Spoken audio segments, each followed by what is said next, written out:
So Tom, thanks so Go. much for joining the Sporting Transition podcast. Super grateful for your time. Obviously, know you're extremely busy at work, so it's great of you to free up a bit of time.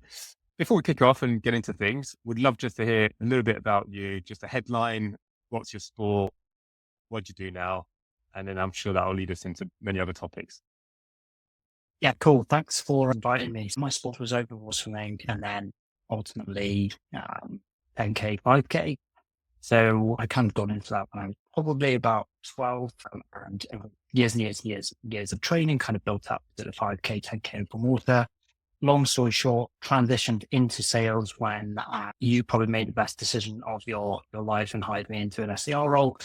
So I transitioned into an SDR role at a company called Vico based in Swansea in South Wales, which is where I live. And then moved into other roles, enterprise sales roles in e-commerce through to logistics, and then to where I am now, which is a company called Multiverse, and an enterprise sales role as well. Super. Great intro. And yeah, I mean, what a great manager you must have had at Vico to take that unbelievable risk in hiring you.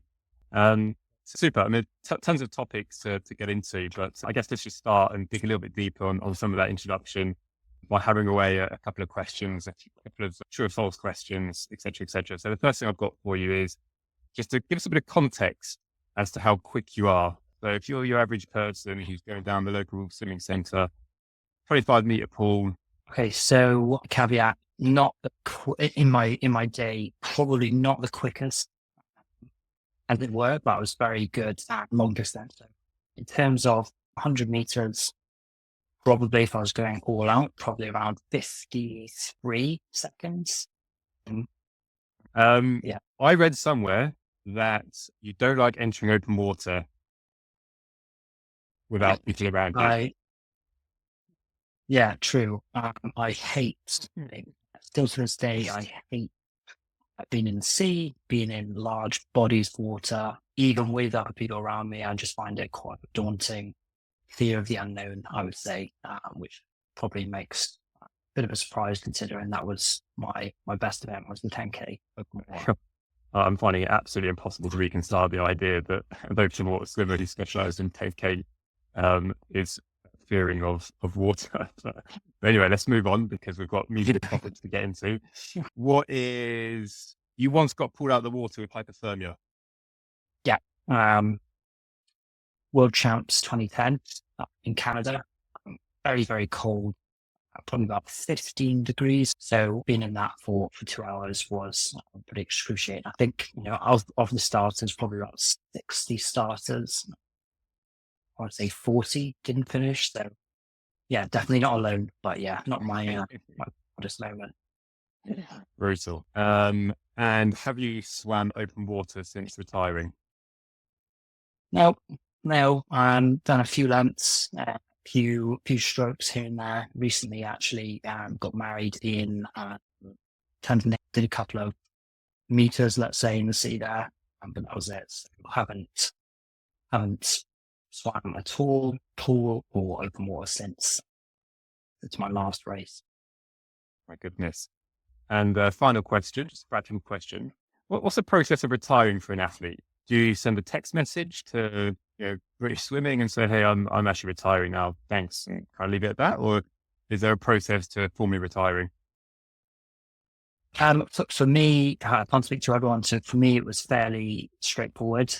I had a really close relationship with the performance director for British Swimming Open Water anyway. So he actually lives in Swansea, so we met up quite regularly. And for me, it's quite straightforward. I had not qualified or failed to ultimately qualify for the Rio Olympics, and then there was one last opportunity, but I wasn't going to be selected based on my past performance. So it was just a fairly simple conversation. Am I going to this competition to qualify, or am I not? If I'm not, then I'd already we'll probably touch on it later. I'd already let's say, kind of worked that whole kind of scenario through my mind beforehand. Yeah, makes sense. And so does that mean at that point for another month you continue to get funding from the governing body, or does it mean you get cut off immediately, or does it mean they kind of extend it by a few months just to give you a bit of a landing strip into a new path? actually can't remember. So my last race was the World Championships in Kaz 2015. And that's usually, the last competition of the season. I think, I could be wrong, but that's kind of when funding resets based on people's performances anyway. So I'm kind of thinking that it's probably expired by that point anyway, leading into the season. So I was at uni at the time, so I had my student loan, which is still getting paid off, unfortunately. But, um, but yeah, so I was funded through a number of different ways. Yeah. Cool. I guess just tell us a bit about the life of an elite. They're known for getting up early. They're known for putting in some pretty long hours in the pool. But yeah, is that the truth? Is that what it looks like? Yeah, it's quite boring, to be fair. That is the truth. So especially at the level that I was, that most people go to kind of those major competitions are at, they are looking at, again, depending on the event being a caveat, but I was training probably 10 times a week. I was training 11 times a week. So that's pretty much twice every day, once on a Wednesday, once on a Saturday, and then Sunday off. So full-time job, training from 6 till 8 is kind of the typical time frame in the morning. And then, there's kind of like people differently, but, if you're at uni, if you're at school, if you're younger, then, you have to kind of balance everything around that.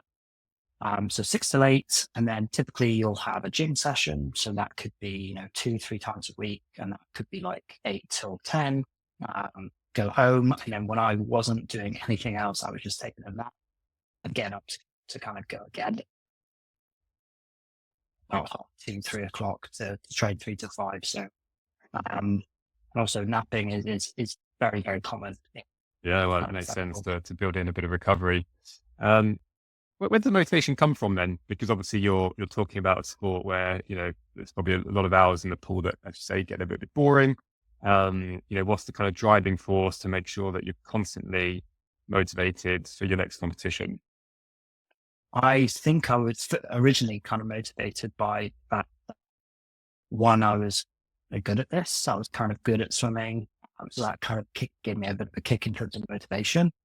But later on in my career, I decided that I wanted to qualify for the Olympics, into the World Championships, and so on, like most athletes. That was the driving force around getting up pretty much every single morning. When I was younger, I had a mum who helped me get through those morning sessions. Like when I was younger, as you get older, you have to create that self-discipline. You start to live on your own. You don't have kind of family mum, as they call it. So I think it's just, I decided that I wanted to do something, and that was what I wanted to do. So stubbornness, probably say. Yeah. Interesting. I mean, for swimmers and track and field, the Olympics is often seen as the pinnacle. If you don't go to the Olympics, you don't seem to have another goal, really. It just feels like that's the big one. Whereas when you look at rugby and football and some of those other team sports, it's not quite seen the same way. And that's probably because football and rugby have other very attractive commercial revenue streams. So do you think part of the reason the Olympics is such an important destination for swimmers, or a motivation potentially for swimmers to go to the Olympics, is it gives them the commercial opportunities that are attached with something that really isn't available throughout much of the other 4 years? Obviously, you've got World Championships, etc., but it's just not the same as other sports where there potentially is more limelight. So is the Olympics really also a motivating force, as it's probably a good opportunity to commercialize their swimming career? Yeah. So in terms of kind of commercialization, there's probably a very small, very, very small percentage of people that do go to the Olympics are going to come away with any kind of commercial opportunity afterwards, let alone, again, even smaller kind of proportion of people are going to come away with a commercial, let's say, career in punditry or with Nike and so on. There's a very small population of people that will achieve that. I think in the kind of world of swimming, athletics and so on, it's the top competition that you can do. Ultimately, you can do world championships there every year or every 2 years, depending on obviously the discipline. But the Olympics tends to be the big one. There's also Commonwealth Games, Commonwealth countries, but again, that's seen as kind of second to the Olympics. I think it's just an aura around it as well. You speak to people that go to the Olympics, they've got however many disciplines of sports. They've got thousands of athletes coming from all over the world. But in terms of commercialization, very limited, especially for swimmers. There'll be some, Rebecca Adlington is doing punditry. She's got a number of other things going on, but she was double Olympic gold medalist, I think. So you have to kind of really achieve those events to really walk away with something ultimately. Do you personally have regrets about the past? It's in the newspapers, it's in the press that you're in a strong position for grade 12 at London. You're obviously pretty ill during the races that led to the qualification of the events. How do you kind of reflect on it? Is it something you feel sad about, or do you really just don't care about it anymore because it's just such a long time ago? Just really curious to know, how you feel about that period. I don't think about it at all really anymore, other than when people ask me. So, if I meet new colleagues and whatever, they ask you, what did you get up before this? And then that conversation will always come up. And, then I'll kind of dig into it. But in terms of regrets, I don't have any regrets. It's easy for athletes. And again, I was somewhat, it depends how you kind of define successful, how you define kind of top level. In my mind, the way I look at it now I was world class, but I was never qualified for the Olympics. So it depends how you define success. For me, it took a long time to kind of really understand that what I had done through those years of swimming has been very, very successful. It took me years and years and years to kind of really understand that, winning European junior titles, winning the gold and then the silver the following year, or even just the opportunity to go to world championships was kind of privileged. And, I'd worked very, very hard to do that. As athletes, in sales as well, your memory is very, very short. You lose a deal, the only thing you think about for weeks and weeks and weeks, even though you've got to put it to the back of your mind, you've got to kind of focus on other opportunities and so on. It's the same with sports. Did you carry on going to try and get to Rio, or was 2012 kind of a big marker to say, I maybe don't have this in me? No, I did. I had the opportunity to qualify. There's a way that if you have a home Olympic Games, especially in open water, you'll get minimum one person who gets pre-selected, who will be in the 10K open water. So we still have the kind of selection process, but we'll have at least one British athlete in the 10K lineup when it starts. But we still had to qualify because there was, probably 3 of us at the time. So we still had to qualify between us who would, be likely to get that spot if it came down to none of us actually qualifying, which did. So ultimately, we had the world champs in 2011 in Shanghai. And to qualify from London through that, let's say the first qualification round, you have to come top 25. I can't remember where I came. I was like 35th or something, like 36. Can't even rings a bell. But you have to come top 25. And if you don't, you do get an opportunity following year in Portugal. But we, as Great Britain, we were hosting Olympics. We already had that kind of one spot. It was going to go to the person who qualified in the pool, which for me, it was probably not going to be me, simply because I just wasn't at that level for 1500 meters as I was at the 10K. But I did carry on. I went to the next world championships in 2015. And that was just, you could argue, say, my career kind of focusing on the 5K rather than the 10K. And there's always other opportunities, right? There's always the Olympics afterwards in Tokyo. But at that point, especially for me, I kind of had to weigh up, funding is obviously not looking great because your kind of performance is starting to kind of tail off. So you're not really in that spotlight for kind of funding, which means, okay, do you go out there and try and get some sort of work? But what can you actually do when you're training, 8 till 10 in the morning, 6 till 10, including gym, and you're probably back out at 2 till 5-ish in the afternoon session. So kind of puts that inside. You can't really do that. So yeah, it kind of puts things in perspective in terms of what you need to do for the rest of your life. Sport is always going to be a short, depending on the discipline, it's always going to be a short part of your life. Probably swimming being a very short shelf life sport.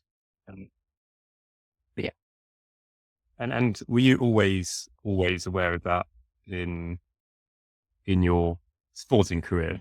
So when you were swimming, were you already doing things on the side potentially that you think might make you more valuable? Because obviously when you came working at Eco, you were basically working in bars and, were basically one of your first proper jobs, I guess, in that respect. Yeah. Um,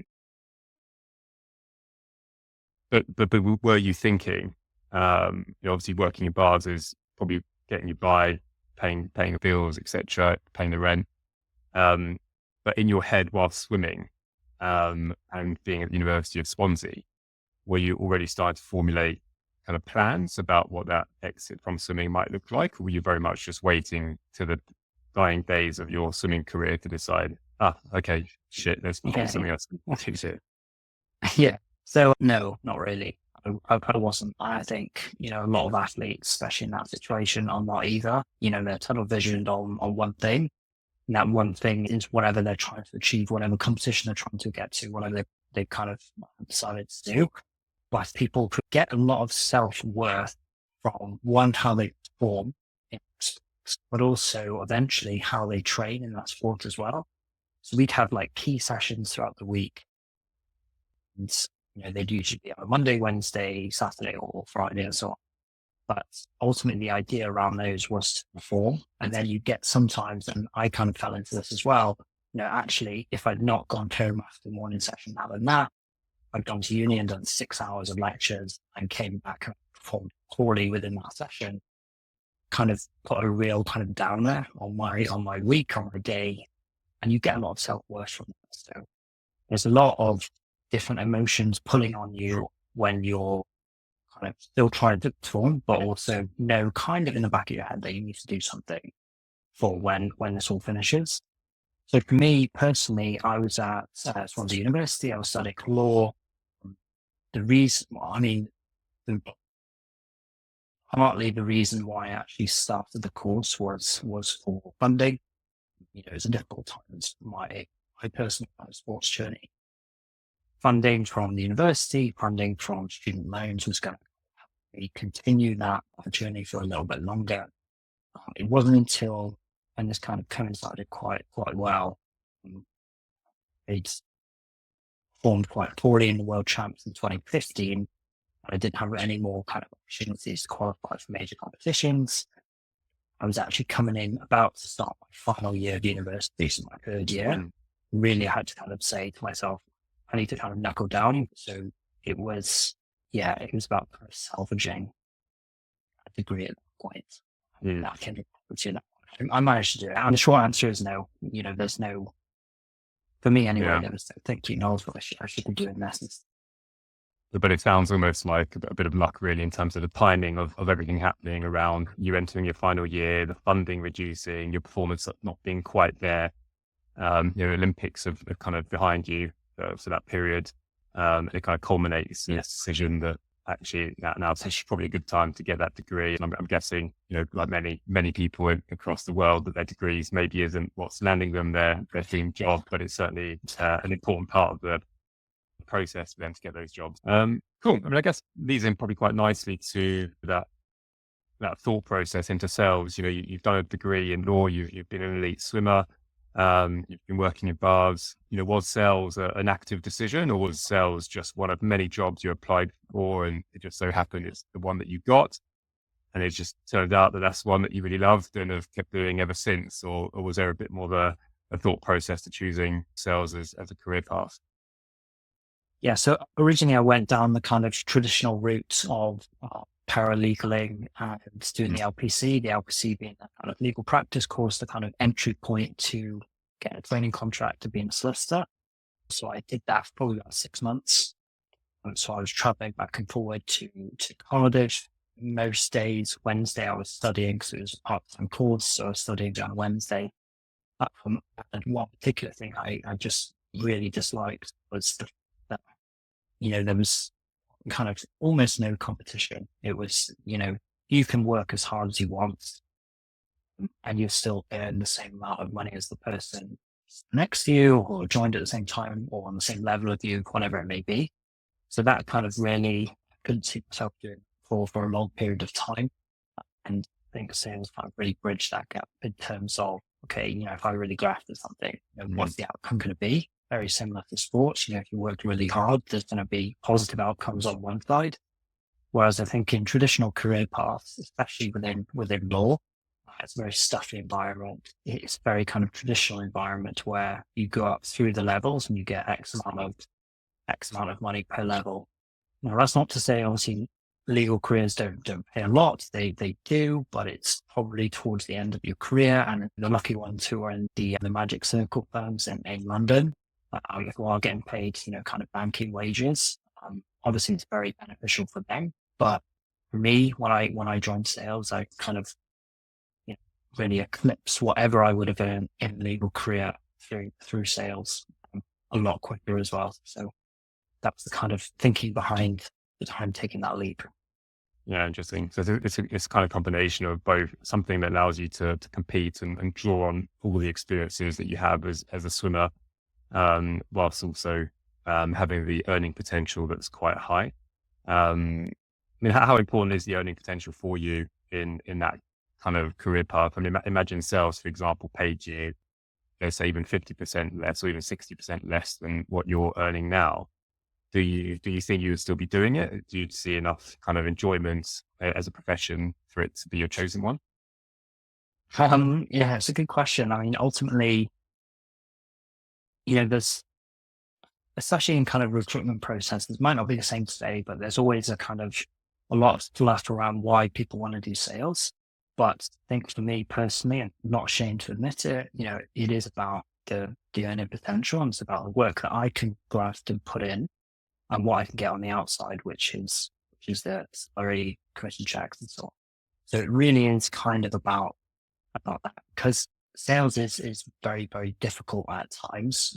If not all the time, there's many more downsides than upsides. The upsides are obviously when you're being successful, but on the back end, it's kind of like an iceberg, right? So you've got the success, which is the kind of tip, which is out the water, and then you've got all the rejection, all the late nights, early mornings, whatever it may be, underneath the water that people don't see. So would I do it if the earning potential wasn't what it was? Probably not. There's easier careers, there's easier career paths where you don't actually have to kind of take your work home with you. You can just start at 9, finish at 5 o'clock, go to the gym, do whatever you want. Whereas, I mean, ultimately the reason why I think most of us got into it, continue to do it is money. Yeah. And then what experiences do you draw on from your swimming days when you look at your kind of current sales career? What do you draw on to make you successful and, let's say outcompete the others? Not that everything's a competition, but are there days where you actively think, okay, I just need to do that better, and you know how to do it better because you've actually done it in the swimming pool? So I think the biggest draw is obviously the discipline side of things. So all organizations are different in terms of, for example, how they generate leads, how they bring in business, how they close business, whatever. For me, the discipline side of things, for me to stay disciplined, to continuously focus on pipeline, building pipeline, however I can, so whether that's cold calls, emails, LinkedIn, whatever it may be, to do that every single day, to block out time, 1 hour, 2 hours, 3 hours in your calendar every single day, whether you're having a great day, that's kind of really what I've drawn on from swimming. You live and die by your pipeline in sales. And those who can stay kind of disciplined day after day, probably more than likely are going to be the ones that's successful. So for me, it's kind of discipline. I enjoy pipeline generation. The competitive side is obviously always there. All organizations always have kind of a leaderboard, who's generating the most pipe, who's closing the most deal, who's forecasting the most, all of that is great. And obviously you do compete to be at the top of the leaderboards, but kind of a slippery slope at times, especially for kind of new reps or new sales reps coming into the business. We'll see, okay, this particular rep was doing X amount by month 3, by month 6 or whatever. You're kind of chasing, which is a good thing. But if you don't achieve it, and there's many reasons why you might not achieve it, the organization might be completely different than it was when that individual was there. So I think something that I'd kind of do, and I just kind of focus on your own kind of betterment as well. Focus on yourself. You don't want to, bog yourself down. And what do you see as the next step? Because obviously all that you're talking about here is what you've learned in the swimming pool around discipline, et cetera, et cetera. You pull that into the workplace. So that's you as an individual contributor slash salesperson. What career aspirations do you have beyond what you're doing now?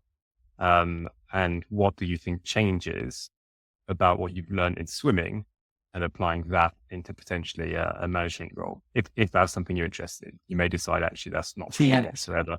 But as your career goes on, it's very likely that whether it's management or something completely different, your ability to manage different stakeholders or some sort of cross-functional relationship across different teams is going to be quite important.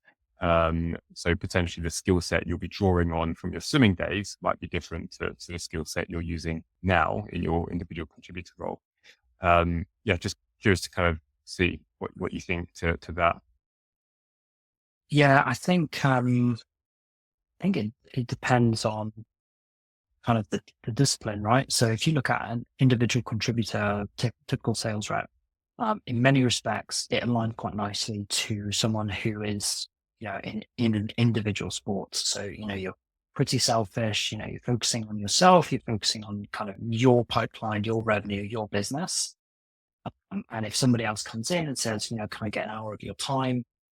And actually, that hour of time is not particularly valuable for whatever reason. It could be a number of different things. But in fact, realistically, you should be generating pipe during that hour. Then you kind of got a difficult decision and say, look, I'm going to generate pipe, build my business. And afterwards, maybe we can find some time later on in the week or whatever. But then if you take somebody who has been maybe in a team sport, kind of team captain role in football, rugby, whatever it may be, they may actually see themselves more of a leader naturally to kind of step into those management roles. I naturally, when I first began in sales, probably didn't see that as my career path. I probably thought different about it over the last, let's say, 2 years or so as I've kind of grown a bit older, matured a bit emotionally and let's say commercially as well, especially in the workplace. But for me, what's kind of next? Right now I kind of want to continue what I'm doing from an IC point of view, making sure that I'm kind of mastering skill sets for enterprise sales. And what that really means is, tenureship, keeping, a particular role in a particular industry, mastering those conversations with senior stakeholders, C-suites. Maybe in the next 5 years, I might kind of transition into management roles, but for me, it's not a natural fit at this stage anyway. It may be, a bit later on, but yeah, right now it's not something I'm really, really thinking about. Yeah, I mean, it makes sense. Everyone will get there if they want to get there in their own time. I guess just looking back, over the last 10 years and especially your swimming part of your career, do you ever feel like you would have benefited from embarking on some of those kind of commercial opportunities, like in internships in either tech companies or something, just so that prior to your retirement from swimming, you already had in your head maybe a better idea of where you wanted to go, but also when you started applying, maybe being in a stronger position. So obviously with Eco, we're in a kind of weird situation, I guess, that the talent pool in South Wales and in Swansea is quite low. So there wasn't a huge amount of people. Most of the people we're talking to didn't really have much on their CV. So actually really what stood out for you was the fact that you were an elite swimmer. And I'm wondering, had that been in London, I had 2 elite swimmers, but one had actually also taken time to, venture down some sort of internships or just started dabbling their fingers in various pots and pies. So a longish way of saying, in hindsight, would you have perhaps looked at it differently and maybe started looking at some of this stuff before leaving swimming? Or do you feel completely content that actually the way you did it is the way you'd have done it and not changed it? I think if those options were available to me at the time, I would look into it, especially around especially in tech. I looked at internships. I did a couple of internships with law. Don't know if I was swimming at the time. I think it was actually after I'd finished though. I would have, yeah, I definitely would. It's a time constraint most of the time as an athlete. You compete and train all year. You do your kind of last competition, which is typically in the summer, and you get your kind of like 2, 3, 4 weeks off, depending on, what kind of program you're doing. So those 2 weeks, you're typically on holiday, you're kind of sitting around, not really doing anything. So I'm sure there are some people out there that kind of use that and more beneficial than me. But everyone I knew just kind of sit around and go on holiday. So whether I would have done it, I don't know. If the opportunities were there, then I would have definitely kind of looked into it, especially as I kind of reached that point in my career. But also just on the kind of hiring side, I think, if you have two kind of elite athletes, put them side by side, you're going to get very, very similar characteristics around, their character, their discipline, their, competitive and so on. I think from a hiring manager point of view, I think too often it's easier said than done because they probably get thousands and thousands of CVs, but they look at what's on paper. For example, you gave that example of somebody who's had like internships with a sporting background versus someone who has had no internships in the sporting background. If you kind of dig into conversations with those two individuals, you actually might find out the one with the no internships is actually much more qualified emotionally, because sales is an emotional game, to actually perform the job in a better way. So that's my 2 pence on it. Yeah. Yeah, that makes sense. And, it's what's on the CV, we know often ends up not being completely true anyway. We've Yeah. always hired people where, on paper they look great, but yeah, in real life it just didn't quite happen. Cool. I guess the only last question for you is, and I sort of know the answer, but I'll ask it anyway. It's just around your relationship with sports at the moment. So I always feel like there's a bit of a polar response to this one. One is people who take a bit of time to go over the hump of leaving it, but when they're back in, they just love watching it. Maybe find it a bit harder to watch their own sport, but on the whole, still love sport. So yeah, just curious to know what your relationship is with sport at the moment. Do you still get involved with swimming? Do you do anything? What's your sport of choice now, if at all? Yeah. Yeah. So I didn't do any swimming whatsoever anymore. Partly because, you kind of go through these arguments and did you really enjoy it in the first place, or you did it because you had a goal and you were quite good at it? I think that's probably where I fit in. Do I actually enjoy swimming up and down a pool for hours on end? Probably not. It's quite boring compared to everything else I could be doing. So I don't do any swimming whatsoever at the moment. I do a fair bit of different sports, but most of the time it's just I go to the gym. I've got a Peloton bike here behind me. I've got my garage, which I've kind of done out into like a homemade gym. So I've got plenty of things in there. I do a ton of different types of, let's say, sports. So I did CrossFit in the past. Actually, the day I finished, the day I decided to kind of and told my coach and told the performance director, I was like, hey, I'm not going to do anymore. Kind of it. The very next day, I went to my first CrossFit class at 6 a.m. and then went back at 4 p.m. So it was very much like, I'd finished this, but I was actually going to go and do something, one, which I enjoyed, but two, that, I had the freedom of doing any type of training I wanted, which you don't have when you're in a sport. It's very kind of, everyone wraps you up in a cotton wool. So there's that side of things. I love watching sports. The Olympics just finished. We watched pretty much every single day. We watched all the swimming because obviously Sophie, my wife, was also a swimmer as well. So we actually know quite a few people there, and we've still got quite a strong relationship with some people. So we watched pretty much every single day. Yeah, other than that, just kind of casually training, casually doing a few sports. No drive whatsoever to kind of do a triathlon, which most people do, or to go do a marathon, half marathon, any of these type of things. Yeah. And did you ever think or dream that after leaving swimming, within 5 years, you'd be going from, earning what you were earning in a bar, plus, obviously what you were earning when you joined at Vico, to being in a place where you're earning six figures. I mean, is that a reality that was in your mind when you're transitioning out, or did you feel that that wasn't realistically something you'd be dreaming of in your kind of early 30s? Um, yeah, probably not something I kind of would have thought would have happened in many respects.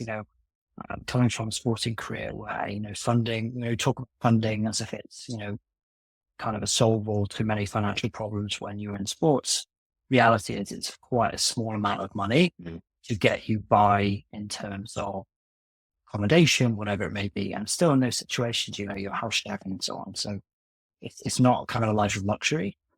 Um, and then when I started my first role, obviously, this was pre-COVID. We were talking where salaries weren't what they are now in tech, and especially because they're kind of location based or pre-COVID. It was actually post-COVID that kind of really or say post or during COVID, where the kind of access to opportunity, let's say, kind of really democratized. That allowed me to kind of jump into I won't say very, but high paying enterprise sales roles versus what I could have done based in Swansea, just given, the environment that we're in. But no, I mean, sales in general changed my life in many respects. I think it matured me for a number of different ways, just through discipline, just through, doing the job, but also, ultimately we bought a house now, which is a fairly decent house, and we spent a lot of time on it directly through commissions, through sales. And ultimately, if you look at people that are saving for a house these days, very, very difficult for them considering, the rent they pay and so on. And we were able to do this solely through our sales commissions ultimately. So it is life changing in many respects. Yeah, yeah, it's good to hear that, and I'm sure there's a hidden thank you in there for them bringing you into sales as my first hire. Yeah, of course. Yeah, of course. Oh, cool. All right. Well, thanks so much, Tom, for sharing all of that insight. Yeah, really, really appreciate it. It's a great story, and you really epitomize, I think, what probably a lot of people would hope to achieve in a career in sales. So hopefully people will take some nice lessons from it, and also some motivation, encouragement. So yeah, thanks, Tom. Really appreciate that, and yeah, chat to you soon. No worries. Thank you so much.